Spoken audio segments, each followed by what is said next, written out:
माँ का ख्वाब। मैं सोई एक शब तो देखा ये ख्वाब, बड़ा और जिससे मेरा इज़्तिराब। ये देखा कि मैं जा रही हूँ कहीं, अंधेरा है और राह मिलती नहीं। लरज़ता था डर से मेरा बाल बाल, कदम का था दहशत से उठना मखाल।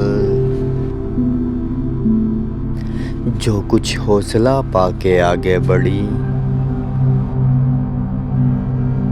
तो देखा कतार एक लड़कों की थी। ज़मर्रुद सी पोशाक पहने हुए, दिए सबके हाथों में जलते हुए। वो चुपचाप थे आगे पीछे रवां, खुदा जाने जाना था उनको कहाँ। इसी सोच में थी कि मेरा पिसर मुझे उस जमात में आया नज़र। वो पीछे था और तेज चलता न था,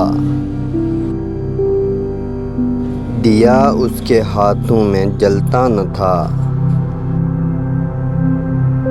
कहा मैंने पहचान कर मेरी जान,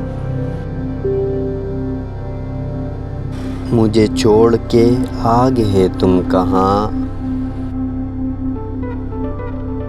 जुदाई में रहती हूँ मैं बेकरार, पर रोती हूँ हर रोज़ अश्कों के खार। ना परवाह हमारी ज़रा तुमने की, गए छोड़ अच्छी वफ़ा तुमने की। जो बच्चे ने देखा मेरा पेचोताब, दिया उसने मुँह फेर कर यूं जवाब। रुलाती है तुझको जुदाई मेरी, नहीं इसमें कुछ भी भलाई मेरी। ये कहकर वो कुछ देर तक चुप रहा, दिया फिर दिखाकर ये कहने लगा। समझती है तू हो गया क्या इसे, तेरे आंसुओं ने बुझाया इसे।